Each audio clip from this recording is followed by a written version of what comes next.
अध्याय 7। शूद्र कौन थे? क्या शूद्र क्षत्रिय थे? हमारे सामने अब ये प्रश्न है कि शूद्र यदि मूलतः अनार्य नहीं थे तो और कौन थे? मेरे मतानुसार इसके 3 उत्तर निम्न प्रकार हैं। 1.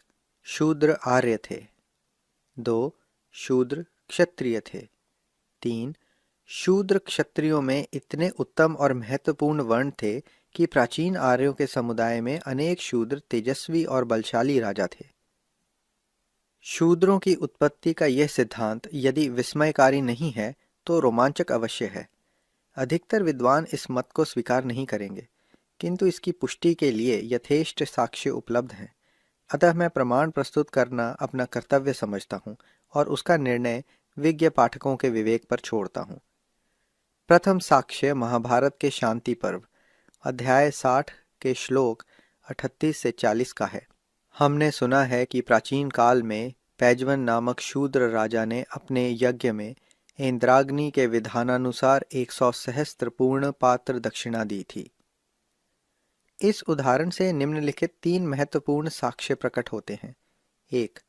पैजवन शूद्र था। 2. शूद्र पैजवन ने यज्ञ किया। और 3. ब्राह्मणों ने पैजवन के निमित्त यज्ञ कर दक्षिणा ली। उपरोक्त उद्धरण श्री राय द्वारा महाभारत की भाष्य टीका से लिया गया है। पहली बात तो यह देखनी है कि क्या यह पाठ मूल है अथवा इसमें कुछ अंतर है। इसकी मौलिकता के बारे में श्री राय कहते हैं, जहाँ तक मेरे संस्करण का प्रश्न है, यह Royal Asiatic Society of Bengal के 50 वर्ष पुराने संस्करण पर आधारित है, जो बंगाल के कुछ विद्वान पंडितों की सहायता से तैयार किया गया। मेरा ख्याल है इसका संयोजन एक विख्यात अंग्रेज प्राच्यविद ने किया। पूरे भारत से पांडुलिपियां मंगाई गई दक्षिण सहित और उनका ध्यानपूर्ण मिलान किया गया। वैसे इनका सावधानी से संपादन किया गया, लेकिन मैंने सोसाइटी के संस्करण में उपलब्ध उसकी हूबहू नकल नहीं की। मैंने ध्यानपूर्वक इसका मिलान महाराज वर्धमान के बंगाली चरित्र से किया, जिसका बहुत ध्यानपूर्वक संपादन किया गया था। भारत के विभिन्न भागों से 18 पांडुलिपियां मंगाई गई दक्षिण सहित। वर्धमान के पंडितों द्वारा उनका ध्यानपूर्वक मिलान किया गया। उन्हें एक श्लोक वास्तविक लगा। महाभारत के समीक्षात्मक संस्करण के बहुश्रुत संपादक प्रोफेसर सुकथानकार ने महाभारत के विभिन्न संस्करणों का निरूपण करके निष्कर्ष निकाला है। उनका कथन है, द एडिशियो प्रिंसिप, कलकत्ता 1856। एक शताब्दी के बाद भी इसकी सत्यता असंदिग्ध है। यदि कोई समालोचक यह कहे वह विषय वस्तु के साक्ष्य के रूप पांडुलिपि देखना चाहता है जिसके आधार पर शूद्रों की उत्पत्ति निर्धारित की गई है, तो इसमें कोई हर्ज नहीं है। ऐसा परीक्षण करने के लिए 2 बातें आवश्यक हैं। पहली ये है कि महाभारत के सभी 18 पर्वों की कोई अकेली संपूर्ण पांडुलिपि नहीं है। प्रत्येक पर्व पृथक है। परिणामतः प्रत्येक पर्व में भारी अंतर मिलेगा। इसलिए हर पर्व की जितनी पांडुलिपियों को देखा जाए तो ये कहना कठिन होगा कि किसे आधार माना जाए। ध्यान देने की दूसरी बात यह है कि महाभारत के अलग अलग 2 रूप हैं, उत्तरात्य और दक्षिणात्य, जो आर्यव्रत की उत्तरापथ और दक्षिणापथ की अलग अलग विशेषताएं लिए हैं। स्वाभाविक है कि पांडुलिपियों का परीक्षण बहुत सी पांडुलिपियों के उपलब्ध होने पर ही किया जाता है। साथ ही उनका वर्गीकरण दक्षिणात्य और उत्तरात्य के रूप में कर लिया जाए।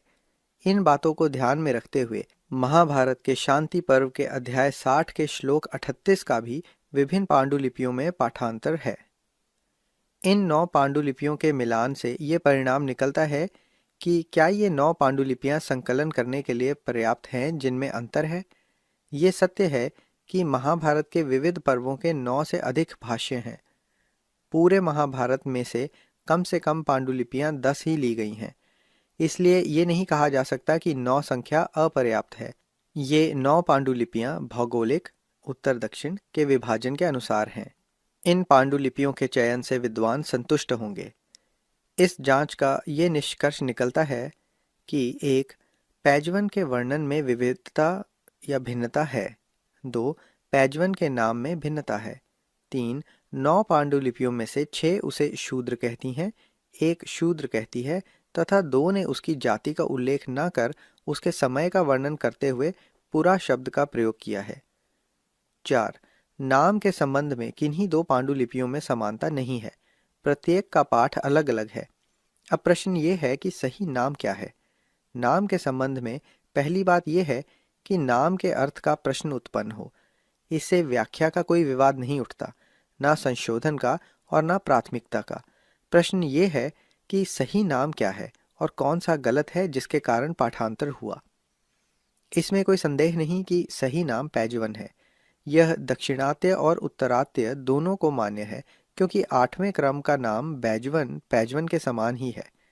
शेष सब पाठांतर मूल प्रति सही ना पढ़ पाने के कारण हुआ है, जिसमें लिपिकार ने जो समझ में आया वही लिख दिया। जहाँ तक पैजवन के वर्णन का संबंध है, इस यानी पैजवन को शूद्र से पुरा तक का परिवर्तन मात्र संयोग न होकर जानबूझकर किया गया मालूम होता है। इसकी पृष्ठभूमि में क्या कारण थे, यह कठिन है, फिर भी इससे दो बातें साफ हैं। एक, यह परिवर्तन स्वाभाविक जैसा है, तथा दो, यह शूद्र पैजवन के विपरीत नहीं जाता। उपरोक्त निष्कर्ष श्लोक 38 से 40 के पहले वाले श्लोकों के संदर्भ पर आधारित है।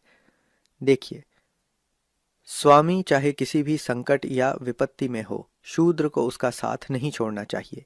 स्वामी के निर्धन होने पर शूद्र को उसकी सेवा और भी अधिक लगन से करनी चाहिए। शूद्र को अपनी कोई संपत्ति नहीं होती, उसके पास जो कुछ भी है उसके स्वामी का है। यज्ञ अन्य 3 वर्णों के लिए विहित है।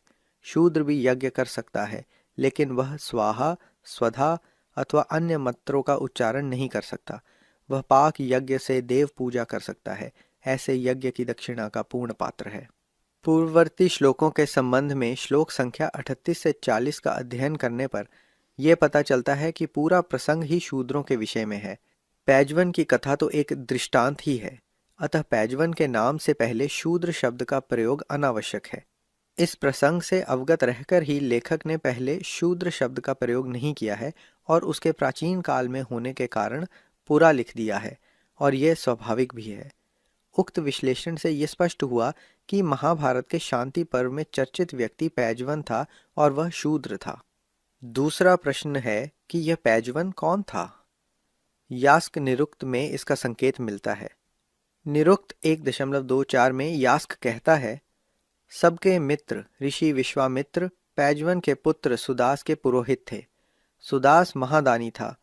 पिजवन का पुत्र पैजवन था। पिजवन अर्थात उसकी गति अनुक्रमणीय थी। यास्क निरुक्त से 2 महत्वपूर्ण बातें स्पष्ट हुई। 1, पैजवन पिजवन का पुत्र था। 2, सुदास पैजवन का पुत्र था। यास्क की सहायता से हम स्पष्ट रूप से ये कहते हैं कि महाभारत शांति पर्व में चर्चित पैजवन सुदास का दूसरा नाम मात्र है। यहाँ प्रश्न यह उठता है कि सुदास कौन है और हम उसके विषय में क्या जानते हैं। ब्राह्मण साहित्य में हमें सुदास नाम के 3 व्यक्तियों का उल्लेख मिलता है। एक, सुदास का पारिवारिक विवरण ऋग्वेद में इस प्रकार है।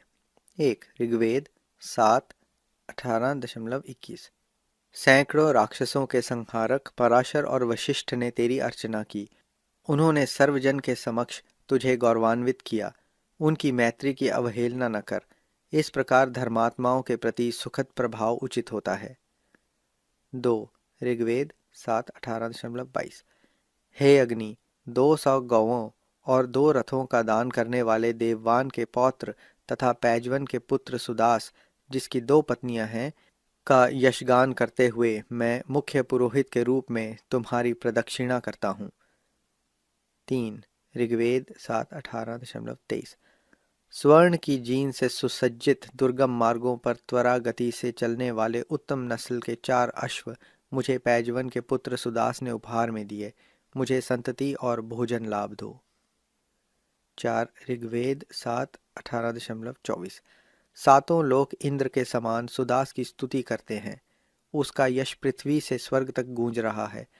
प्रचुर धन के दानी सुदास के लिए बहती हुई नदियों ने युद्ध में युद्धामधि का विनाश कर दिया है। 5, ऋग्वेद 7:18-25। हे मरुदगण, जिस प्रकार आपने सुदास के पिता दिवोदास पर कृपा की है, उसी प्रकार युवा सुदास पर भी करो। पैजवन के पुत्र की स्तुति से प्रसन्न हो, उसके बल और शौर्य को अक्षुण्ण रखो। सुदास नामक दो अन्य व्यक्तियों का विवरण विष्णु पुराण में मिलता है।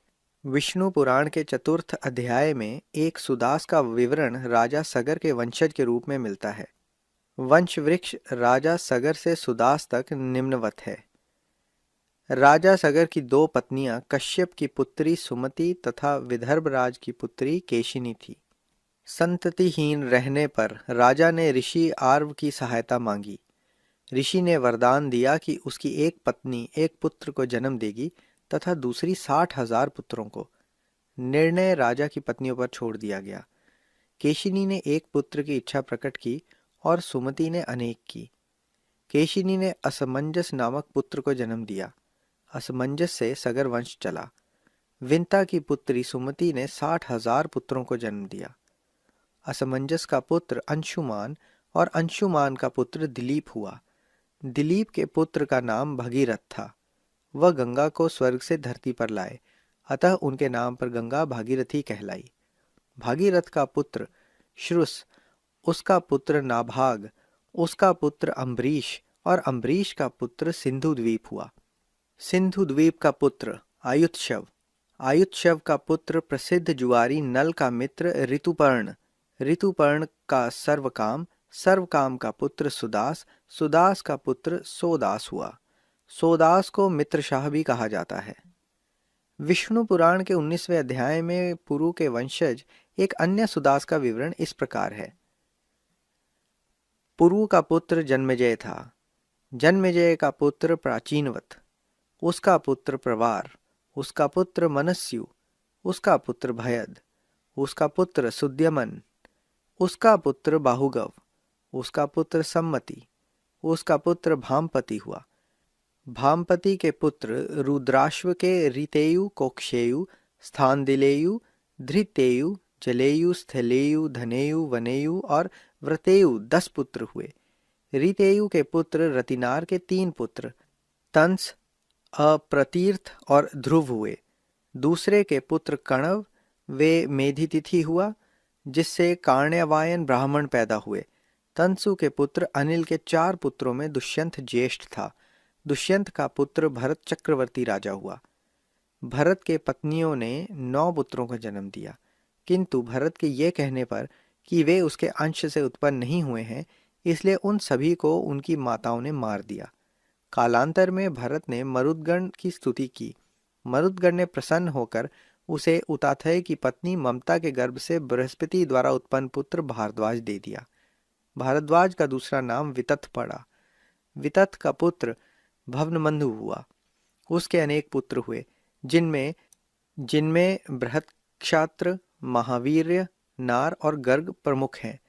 नार के पुत्र संकृति के रुचिराधि और रंतिदेव पैदा हुए। गर्ग के पुत्र सिनी के वंशज गार्ग्य और सैन्य जन्म से क्षत्रिय होने पर भी ब्राह्मण बन गए। महावीर्य के पुत्र उरक्ष्य के 3 पुत्र त्राययुर्ण, पुष्यकर्ण और कपि थे। कपि ब्राह्मण बने। बृहत क्षात्र के पुत्र सुहोत्र थे और सुहोत्र के पुत्र हस्तिन ने हस्तिनापुर नगर बनाया। हस्तिन के अजामेध, द्विमेध तथा पुरुमेध पुत्र हुए। अजामेध का एक पुत्र कण्व था। कण्व का एक पुत्र मेधातिथि तथा दूसरा पुत्र बृहदिश था, जिसका पुत्र बृहद्वासु, उसका पुत्र अहतकर्मा, उसका पुत्र जयद्रथ, उसका पुत्र विश्वजीत, उसका पुत्र सेनजीत और सेनजीत के रुचिराश्व, काश्य, द्रथधनुष और वसाहनु हुए। रुचिराश्व के पुत्र पृथसेन के पार और पार के निप नामक पुत्र हुए। निप के 100 पुत्र हुए, जिनमें कांपल्य का शासक समर प्रमुख था। समर के 3 पुत्र परा, संपरा और सदाश्व थे। परा का पुत्र पृथु था, उसका पुत्र सुकीर्ति, उसका पुत्र विभ्रात्री और विभ्रात्री का पुत्र अनुह हुआ। अनुह ने व्यास पुत्र शुक्र की पुत्री कृत्वी से विवाह किया, उससे ब्रह्मदत्त पैदा हुआ। ब्रह्मदत्त के पुत्र विश्वसेन, उसका पुत्र उदकसेन, उसका पुत्र भल्लाट हुआ। द्विमिधा का पुत्र यविनार, उसका पुत्र धृतिमत, उसका पुत्र सत्यकृति, उसका पुत्र धृदनेमि, उसका पुत्र सुपार्श्व, उसका पुत्र सुमति, उसका पुत्र सन्नातिमत, उसका पुत्र कृत थे, जिसे हिरण्यनाम ने योग दर्शन की शिक्षा दी और उसने 24 संहिताएं रची जिनका उपयोग सामवेद का अध्ययन करने वाले पूर्व के ब्राह्मणों ने किया। कृत का पुत्र उग्रयुध, जिसने क्षत्रियों के निप वंश को नष्ट कर दिया। उग्रयुध का पुत्र क्षेम्य, उसका पुत्र सुबीर, उसका पुत्र नृपंजय, उसका पुत्र बाहुरथ हुआ। ये पौरव कहलाए। अजामेद की नलिनी नाम की पत्नी थी जिससे नील नाम का पुत्र हुआ। उसका पुत्र शांति, उसका पुत्र सुशांति, उसका पुत्र पुरुजन, उसका पुत्र चक्षु, उसका पुत्र हर्याश्व। हर्याश्व के मुदगल, त्रिंजय, वृहदिषु, प्रवीर और कंपिल्य 5 पुत्र हुए। इनके पिता ने कहा कि मेरे 5 पुत्र देश की रक्षा करने में सक्षम हैं, इसलिए ये पांचाल कहलाए। मुदगल से मौदगल्य ब्राह्मण वंश चला। उसका एक पुत्र भावाश्व भी था। उसकी 2 जुड़वा संतान, एक पुत्र और एक पुत्री थी, जिनका क्रमशः दिवोदास और अहल्या नाम थे। दिवोदास का पुत्र मित्रायु, उसका पुत्र च्यवन, उसका पुत्र सुदास, उसका पुत्र सौदास जिसे सहदेव भी कहते हैं, उसका पुत्र सोमक जिसके 100 पुत्र थे। इनमें जंतु ज्येष्ठ था, पृष्ठ कनिष्ठ था। पृष्ठ का पुत्र द्रुपद, उसका पुत्र दृष्टद्युम्न, उसका पुत्र दृष्टकेतु था। अजामेद का एक अन्य पुत्र भी था जिसका नाम ऋक्ष था। ऋक्ष का पुत्र संवरण, उसका पुत्र कुरु हुआ। कुरु के नाम पर कुरुक्षेत्र का नामकरण हुआ। उसके सुधांशु, परीक्षित तथा अनेक पुत्र हुए। सुधांशु का पुत्र सुहोत्र, उसका पुत्र च्यवन, च्यवन का कितक और कितक का उपरिचार हुआ। उपरिचार के बृहद्रथ, प्रत्याग्र, कुशंभ, मावेला, मत्स्य आदि 7 पुत्र हुए। बृहद्रय का पुत्र कुसाग्र, कुसाग्र का ऋषभ, उसका पुत्र पुष्पावत, उसका पुत्र सत्याधृत, उसका पुत्र सुधन्वा और सुधन्वा का जांतु हुआ। वृहद्रस्थ के एक अन्य पुत्र भी था जो जरासिंधु के नाम से विख्यात हुआ। जरासिंधु का सहदेव, सहदेव का सोमपायु और सोमपायु का सुरश्रवा हुआ। वे मगध के राजा थे। संक्षेप में तीनों सुदासों की वंशावली निम्न प्रकार है। तालिका के लिए पुस्तक देखें। उपरोक्त तालिकाओं से 2 बातें स्पष्ट हैं। 1. विष्णु पुराण के सुदास का ऋग्वेद के सुदास से कोई संबंध नहीं है। 2. महाभारत में चर्चित पैजवन का साम्य ऋग्वेद के सुदास से है। पिजवन का पुत्र होने के कारण सुदास को पैजवन भी कहा गया है, जिसका दूसरा नाम दिवोदास था। सौभाग्य से मेरा विवरण प्रोफेसर बेबर से मिलता है। महाभारत के शांति पर्व के प्रासंगिक श्लोकों पर टिप्पणी करते हुए प्रोफेसर बेबर कहते हैं, पैजवन की महत्वपूर्ण कथा का वर्णन है। यज्ञ के लिए प्रसिद्ध पैजवन या सुदास ऋग्वेद में विश्वामित्र का संरक्षक और वशिष्ठ का शत्रु बताया गया है। वह शूद्र था। प्रोफेसर बेबर ने दुर्भाग्य से इस अंश का महत्व नहीं समझा। मेरे लिए यही काफ़ी है कि वह भी समझते हैं कि महाभारत का पैजवन और ऋग्वेद का सुदास 2 अलग व्यक्ति न होकर एक हैं। हम सुदास पैजवन के विषय में क्या जानते हैं? सुदास पैजवन के विषय में निम्नलिखित विवरण मिलते हैं। 1. सुदास न तो दास था और न आर्य। दास और आर्य उसके शत्रु थे। इसका अर्थ ये हुआ कि वह वैदिक आर्य था। 2. सुदास का पिता दियोदास वज्रयाशव का दत्तक पुत्र था। राजा दिवोदास ने तुर्बस और यादुशंबर, पार्व और करंज और गुंगू से अनेक बार युद्ध किया। दिवोदास और तुर्यवन में युद्ध हुआ और तुर्यवन विजयी हुआ। ऐसा प्रतीत होता है कि युद्ध के समय इंद्र दिवोदास के विरुद्ध था। सुदास ने अपने पुरोहित भारद्वाज को अनेक उपहार दिए थे। भारद्वाज ने छल किया और वह दिवोदास के शत्रु तुर्यवन से जा मिला। सुदास की माता के विषय में कुछ भी पता नहीं चलता, किंतु अश्विनी कुमारों की कृपा से प्राप्त उसकी पत्नी का नाम सुदेवी बताया गया है। 3.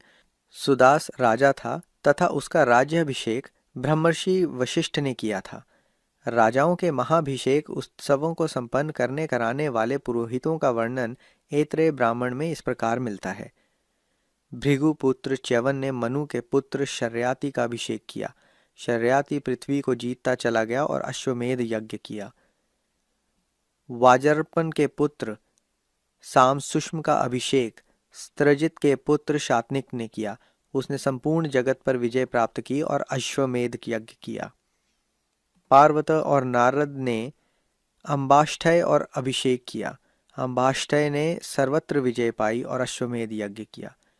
कश्यप ने भुवन के पुत्र विश्वकर्मा का अभिषेक किया। विश्वकर्मा ने संपूर्ण पृथ्वी को जीता और अश्वमेध यज्ञ किया। राजा ने होता को सारी पृथ्वी दान में दे दी। कहा गया है कि पृथ्वी ने विश्वकर्मा की प्रशस्ति में कहा, हे विश्वकर्मा, कोई पुरुष मुझे इस प्रकार दान में नहीं दे सकता। तुमने मुझे दान में दिया, मैं समुद्र में समा जाती हूँ। उनका कश्यप को दिया गया वचन व्यर्थ गया। वशिष्ठ ने पिजवन पुत्र सुदास का अभिषेक किया। उसने समस्त भूमंडल को जीतकर अश्वमेध यज्ञ किया। अंगिरा के पुत्र संवर्त ने मारुत का अभिषेक किया। मारुत ने समस्त भूमंडल जीतकर अश्वमेध यज्ञ किया। उपरोक्त सूची में वशिष्ठ द्वारा सुदास के अभिषेक किए जाने का स्पष्ट व विशिष्ट उल्लेख है। सुदास प्रसिद्ध दस राजाओं के युद्ध का नायक था। इस युद्ध का वर्णन ऋग्वेद के 7वें मंडल के अनेक सूक्तों में मिलता है। सूक्त 83 में कहा गया है, 4 हे इंद्र और वरुण, तुमने अपने घातक शस्त्रों से भेद नामक शत्रु को मारते हुए सुदास की रक्षा की। युद्ध के अवसर पर त्रित्सुओं की प्रार्थना सुनी, जिससे उनके लिए मेरा पौरोहित्य फलीभूत हुआ होगा। 6 हे इंद्र और वरुण, सुदास और त्रित्सु युद्ध द्वारा द्रव्य की प्राप्ति के लिए तुम्हारी शरण में गए। जब 10 राजाओं ने उन पर आक्रमण किया, तुमने उन दोनों की रक्षा की। 7 हे इंद्र और वरुण, 10 अधार्मिक राजा संगठित होने पर भी सुदास के समक्ष टिक न सके। द्रव्य युक्त यज्ञ में देवताओं का स्रोत सफल हुआ है। इनके यज्ञ में समस्त देवता उपस्थित थे। 9 हे इंद्र और वरुण, तुम में से एक युद्ध में शत्रुओं का संहार करता है तथा दूसरा धार्मिक अनुष्ठानों की सदा रक्षा करता है। हम स्तुति करके तुम्हारा आह्वान करते हैं, हम पर कृपा करो। सूक्त 33 के अनुसार 2 पाशधुम्न के पराभव पर सुदास ने मंदिरों को चढ़ावा दिया। उसे ग्रहण करने निमित्त इंद्र को आहूत किया। इंद्र ने त्वरित गति से वयत के पुत्र पाशधुम्न के भाग का सोम वशिष्ठों पर उंडेल दिया। 3 सुदास ने उसी प्रकार त्वरित गति से सिंधु नदी को पार कर अपने शत्रुओं का दमन किया। उसी प्रकार वशिष्ठों ने अपनी स्तुति से इंद्र को 10 राजाओं से सुदास की रक्षा करने के लिए तैयार कर लिया।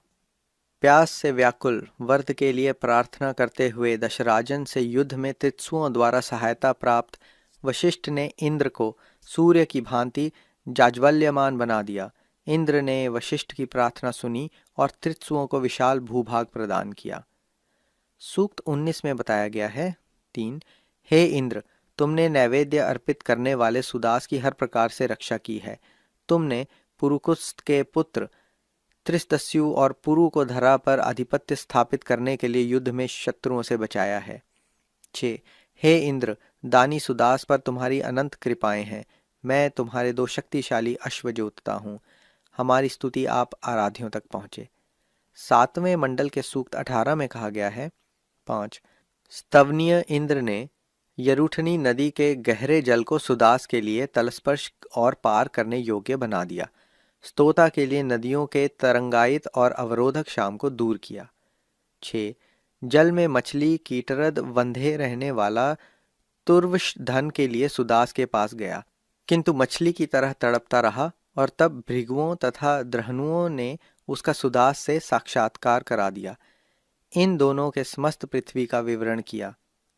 सुदास के मित्र इंद्र ने इससे सुदास की रक्षा की।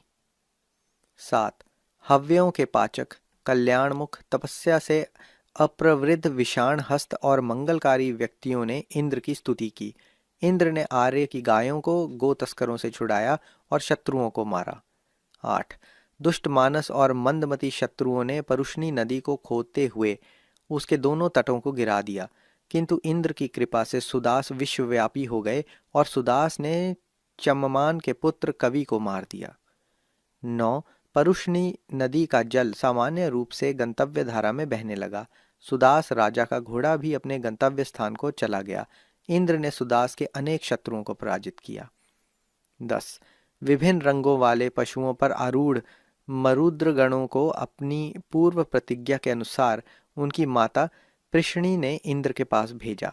मरुदगण इंद्र के पास उसी त्वरित गति से गए जैसे चरवाहे बिना गायें जौ की ओर जाती हैं। मरुतों के न्यूत नामक घोड़े उन्हें वहां तेजी से ले गए। 11। इंद्र ने मरुदगण की उत्पत्ति राजा की सहायता के लिए की। यशाकांक्षी राजा ने पुरशनी नदी के तट पर 21 मानवों की बलि दी। 12। हे इंद्र, तेरे भय से श्रुत, कवश, वृद्ध और द्रहयुस नदी में बह गए। जिन लोगों ने आपकी स्तुति की और आपकी मित्रता मानी वे समृद्ध हो गए। 13। शक्तिपुंज इंद्र ने त्वरित गति से उनके 7 अजय नगर ध्वस्त कर दिए। उसने अनु के पुत्र का निवास स्थान छीनकर त्रित्सु को भेंट कर दिया। हम इंद्र की कृपा से दुर्भार्षी लोगों पर विजय प्राप्त करें। 14। 66,660 अनु तथा द्रहयुस योद्धा महान सुदास के पशुओं का हरण करना चाहते हैं। इंद्र के गौरवशाली कृत्य से विनाश को प्राप्त हुए। 15। उद्धत पृत्सु भूलवश इंद्र से उलझ तो पड़े, लेकिन बाद में सारी संपत्ति सुदास के लिए छोड़कर नदी की तीव्र धारा की भांति भाग गए। 16। इंद्र ने अपने वरिष्ठ सुदास के शत्रुओं को तहस नहस कर दिया। इंद्र ने सुदास के शत्रु जनों को भड़काकर सुदास के विरुद्ध खड़ा कर उन्हें भागने को मजबूर कर दिया। 17। इंद्र ने अकिंचन के दान को पूरा किया, बकरी से सिंह का वध कराया, सुई की नोक से बलि खंबे को कोण काटा और शत्रुओं की लूट से प्राप्त धन संपदा सुदास को सौंपी। 18। हे इंद्र, उपद्रवी भेद ने अपने असंख्य शत्रुओं को दास बना लिया है। वह तुम्हें क्रूर कहने वालों को संरक्षण देता है, इस पर वज्र प्रहार करो। 19। यमुना तट के निवासियों और तित्सुओं ने युद्ध में मेद का वध करने पर इंद्र की अभ्यर्थना की। अज, शिग्रु और यक्ष लोगों ने इंद्र के निमित्त यज्ञ किया और अश्वों के सिर की बलि दी। 20। इंद्र, तेरी सेना और समृद्धि अथाह है। पुरातन और नूतन की गणना उसी प्रकार असंभव है जैसे प्रति प्रभाव की गणना। तूने मन्यमान के पुत्र देवक का हनन किया और शांबर को पर्वत से नीचे धकेला है। इस युद्ध में सुदास के विरुद्ध लड़ने वाले राजा इस प्रकार हैं। 1. शिन्यु, 2. तुर्वाशा, 3. द्रुह्यु, 4. कवश, 5. पुरु, 6. अनु, 7. मेद, 8. शंबर, 9. वैकर्ण, 10. वैकर्ण, 11. यदु, 12. मत्स्य, 13. पक्त, 14. भालना, 15. अलीन, 16. विंशानीन, 17. अज, 18. सिनी, 19. शिग्री, 20. यक्षु, 21. यध्यामधि, 22. यादवा, 23. देवक मन्यमान, 24.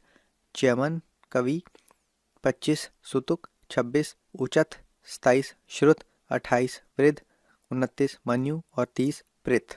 स्पष्टतः युद्ध अपने नाम से कहीं बड़ा और भारतीय आर्यों के इतिहास की महत्वपूर्ण घटना रहा होगा। युद्ध का विजेता सुदास अपने समय का अनन्यतम नायक कहलाता था, तो इसमें कोई अतिशयोक्ति नहीं है। युद्ध का कारण क्या था ये तो ठीक पता नहीं चलता। ऋग्वेद में सुदास के विरोधी राजाओं को अधर्मी कहा गया है। इस प्रकार संभावना यही है कि यह धर्म युद्ध था। 4. सायणाचार्य और लोकोक्ति के अनुसार ऋग्वेद के अधोलिखित मंत्रों के सृष्टा निम्नांकित राजागण थे। 10.9 बिथव्य भारद्वाज, 10.75 अम्बरीश, यात्वविष्ट्र के पुत्र त्रिसरस के पुत्र सिंधुद्वीप, 10.133 प्रियमेद का पुत्र सिंधुक्षित, 10.134 पिजवन का पुत्र सुदास, 10.179 युवनास्व का पुत्र मधात्री, 10.148 असीनर के पुत्र सिवी, दिवोदास के पुत्र काशी नरेश प्रतार्धन तथा रोहिदाश्व के पुत्र वसुमानस को पृथ्वी वैन्य धारक घोषित किया गया है। उक्त तालिका में सुदास का नाम वैदिक मंत्रों के सृष्टा के रूप में है। 5. ऋग्वेद 3.53 के अनुसार सुदास ने अश्वमेध यज्ञ किया था। 9. महामुनि देवगण ने जनक के देवों को आकृष्ट किया। विश्वामित्र ने जब सुदास का यज्ञ संपन्न कराया तो उन्होंने नदियों के प्रवाह को रोक दिया। इंद्र और कुशिक प्रसन्न हुए। 11. हे कुशिक, तुम आगे बढ़कर सुदास के अश्व का उत्साहवर्धन करो और उसे राज्य की समृद्धि के लिए विजय प्राप्त करने के लिए प्रेरित करो। देवराज इंद्र ने वृत्र का पूर्व, पश्चिम और उत्तर दिशा में विनाश कर दिया है, इसलिए पृथ्वी के पवित्र स्थलों पर सुदास इंद्र की पूजा करे। 6. ब्राह्मणों के लिए अपनी दानशीलता के लिए प्रसिद्ध सुदास अतिथिज्ञ के नाम से पुकारा जाता था। दानशीलता के कारण ब्राह्मण उसका यशोगान कैसे करते थे, ऋग्वेद में देखिए। 47.6 हे अश्विन, अपने रथ में भरकर सुदास को धन दो, सागर अथवा आकाश के मार्ग से धन भेजो, जिससे हमें अपार दक्षिणा मिले। 63.7 पुरुकुत्स के 7 नगरों के विध्वंसक सुदास के विपत्ति निवारक इंद्र, अब पुरु पर द्रव्य वर्षा करो। 1.112.19 हे अश्विन, सुदास को तेज और बल प्रदान करने वाली शक्ति के साथ पधारो। 7.193 हे इंद्र, सुदास की स्तुति पर तुमने हर प्रकार की सहायता देकर उसकी रक्षा की। तुमने पुरुकुत्स के पुत्र त्रस्तस्यु को बचाया और पुरु की अपनी शत्रुओं के वध में तुमने भरसक सहायता की। 7.202 वृत्र संहारक इंद्र अपने भक्तों की रक्षा करते हैं, सुदास को स्थान देते हैं तथा अपने भक्तों को धन देते हैं। 7.25.3 सुदास को 100 बार सहायता दो, 1,000 मनोवांछित उपहार दो, समृद्धि प्रदान करो, विनाशक शस्त्रों का नाश करो, हमें यश और धन दो। 7.32.10 इंद्र और मारुतों से रक्षित सुदास के रथ को रोकने की शक्ति किसी में नहीं है। वह पशुओं से भरे चारागाह में निर्द्वंद्व विचरण करता है। 7.53.3 हे आकाश और वसुंधरा, सुदास को अथाह धन का उपहार दें। 7.60.8 अदिति, मित्र और वरुण सुदास को सुरक्षा प्रदान करते हैं। अस्तु हे आराध्यगण, हम देवताओं के प्रति कोई अपराध न करें। हे आर्यमान, हमें हमारे शत्रुओं से मुक्ति दिलाओ। हे बलशाली देवजन, सुदास को विस्तृत प्रसाद प्रदान करो। ये ऋग्वेद से संकलित और महाभारत के शांति पर्व में वर्णित पैजवन के जीवन वृत्त के अंश हैं। ऋग्वेद से हमें यह ज्ञात होता है कि उसका वास्तविक नाम सुदास था। महाभारत में उसे शूद्र बताया गया है, जो एकदम नई बात है। शूद्र का आर्य होना, शूद्र का क्षत्रिय होना और शूद्र का राजा होना, इससे अधिक विस्मयजनक क्रांतिकारी बात और क्या हो सकती है। जीवन वृत्त की खोज को समाप्त करने से पूर्व 3 महत्वपूर्ण प्रश्नों पर विचार करना आवश्यक है। 1. क्या सुदास आर्य था? 2. यदि सुदास आर्य था तो उसकी जाति क्या थी? 3. यदि सुदास शूद्र था तो शूद्र का क्या अर्थ है? हमें दूसरे प्रश्न से आरंभ करना बेहतर होगा। इसके समाधान हेतु हम ऋग्वेद का आश्रय लेते हैं। ऋग्वेद में त्रित्सु, भरत, तुर्वश, द्रह्यु, यदु, पुरु और अनु आदि अनेक जातियों का वर्णन है। ऋग्वेद में ही साक्ष्यानुसार सुदास का संबंध पुरु, त्रित्सु और भरत जातियों से था। अस्तु हमें अपनी खोज इन्हीं 3 जातियों तक सीमित रखना श्रेयस्कर होगा। ऋग्वेद में सुदास और त्रित्सुओं का संबंध इस प्रकार दर्शाया गया है। 1. मंत्र 1.63.7 में दिवोदास को पुरुगण का राजा कहा गया है। 2. मंत्र 1.130.7 में दिवोदास पौरव बताया गया है, अर्थात पुरु का वंशज। 3. मंत्र 7.18.15 के अनुसार सुदास ने त्रित्सुओं के ठिकानों पर धावा बोला। त्रित्सु भाग खड़े हुए और उनकी संपत्ति सुदास के हाथ लगी, अर्थात सुदास त्रित्सु नहीं बताया गया। 4. मंत्र 7.83.6 के अनुसार सुदास और त्रित्सु दसराजन युद्ध में एक पक्ष थे, लेकिन ये अलग अलग दिखाए गए हैं। 5. मंत्र 7.35.5 और 7.83.4 में सुदास त्रित्सुओं का राजा बताया गया है। त्रित्सु और भरत तथा उनके और सुदास के बीच संबंधों के बारे में ऋग्वेद में निम्न साक्ष्य उपलब्ध हैं। 6. मंत्र 7.33.6 में त्रित्सु और भरत एक बताए गए हैं। 7. मंत्र 7.16.4 6.19 में सुदास के पिता दिवोदास का भरत से संबंध बताया गया है।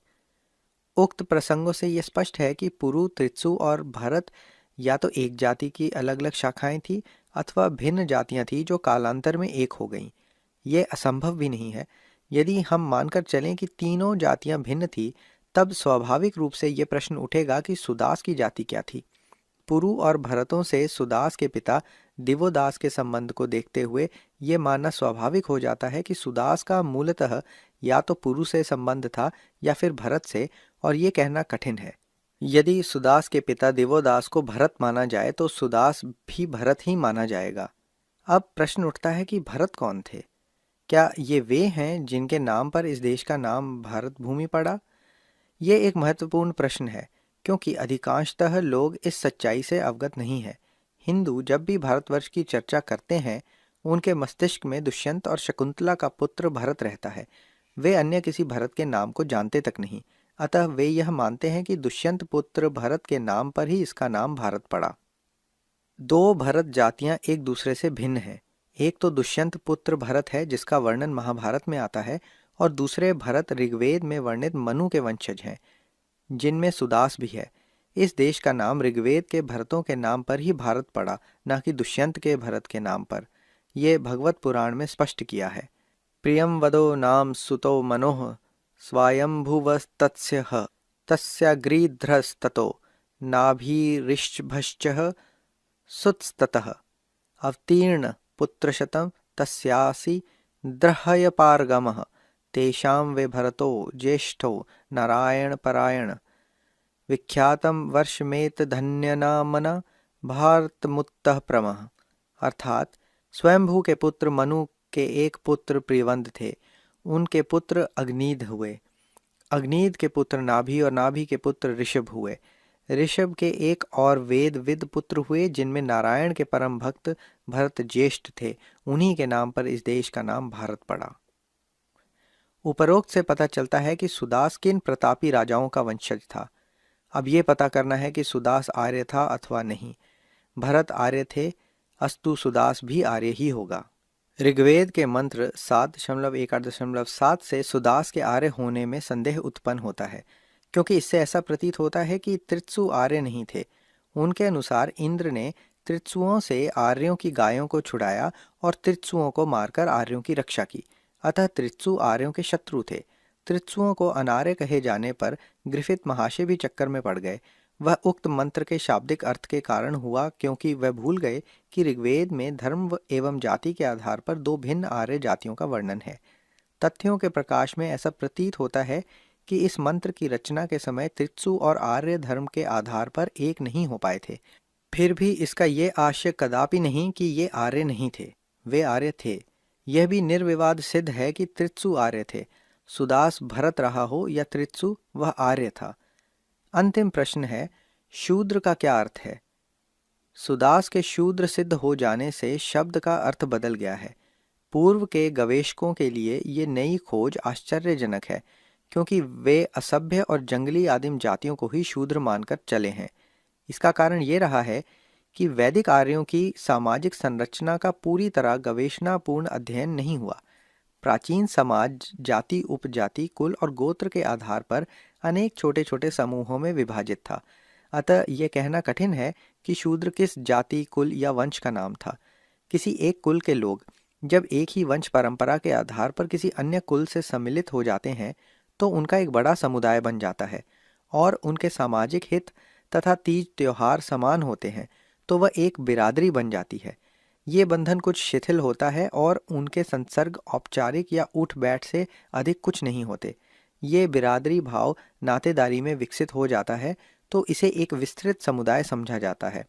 नातेदारी बिना आंशिक विभेद के भी हो सकती है और पूरा कुल दो कुलों का जुड़ाव बन जाता है। ये सभी वर्ग, चाहे कुलगत हों, बिरादरी से संबंधित हों या नातेदारी के, उनमें एक रिश्ता बन जाता है। निस्संदेह वैदिक आर्यों में भी ऐसे सामाजिक समुदाय थे। ये नामावलियों से स्पष्ट हो जाता है, जैसा कि प्रोफेसर सेनाट ने बताया है। वैदिक मंत्रों में बाह्य और सामाजिक संबंधों के विषय में अनिश्चय है। हमें उनके विषय में कम से कम इतना पता है कि आर्य समुदाय में अनेक कबीले या जन थे जो कुलों में विभाजित थे। उनमें विषयों का प्रचलन था। फिर वे परिवारों में विभक्त हो गए। इस संबंध में ऋग्वेद की शब्दावली में कहीं कहीं अपूर्णता है, परंतु सामान्य तथ्य स्पष्ट है। सजाति और जाति भाई का अथर्ववेद के विष शब्द से संकेत मिलता है। जन का व्यापक महत्व है। जो कुल का स्वरूप है, यही जाति बना। व्रा, वृजन, व्रज, व्रत कबीलों के विभाजनों का पर्याय है। आर्य लोगों के विषय में तत्कालीन युगों के मंत्रों में प्रसंग आए हैं कि ये कबीलों की परंपराओं के संगठनों में विभाजित थे। तत्कालीन नामों की परंपरा से प्रकट होता है कि ये घुमंतु थे। बहरहाल हमारे पास ऐसी कोई सूचना नहीं कि उपर्युक्त में से क्या कुल है, क्या बिरादरी है और उसका किस कबीले से संबंध है। इन हालातों में ये नहीं कहा जा सकता कि शूद्र किसी कुल का नाम है या बिरादरी का या किसी कबीले का। फिर भी प्रोफेसर बेबर के विचार बड़े रोचक हैं। वह शतपथ ब्राह्मण के एक कथन का उल्लेख करते हैं कि यज्ञशाला के आह्वान के लिए यजमानों से क्या कहा जाता था। ब्राह्मण को शीघ्र आ, क्षत्रिय को शीघ्र आ, वैश्य को शीघ्र आ और शूद्र को दूर हट कहा जाता है। प्रोफेसर बेबर के अनुसार पूरा परिच्छेद अति महत्वपूर्ण है, जिससे पता चलता है, रॉथ ने अपने जर्नल के प्रथम खंड के पृष्ठ 83 में जो कहा है उसके विपरीत, कि शूद्र आर्यों के यज्ञ में भाग लेते थे, उनकी भाषा समझते थे, हालांकि बोल नहीं पाते थे। बात की बात से अनुमान होता है कि ये आवश्यक नहीं कि इसका निष्कर्ष यही है, परंतु इसकी बहुत संभावना है और मैं उनकी बात मानने को तैयार हूँ कि शूद्र आर्य कबीले के ही थे जो पहले भारत आया। उनके इस निष्कर्ष पर हम ये विचार करने को विवश हैं कि शूद्र आर्य ही थे। संदेह का एक ही मुद्दा है कि क्या शूद्र कोई कबीला था। ये तो असंदिग्ध है कि वे आर्य और क्षत्रिय थे।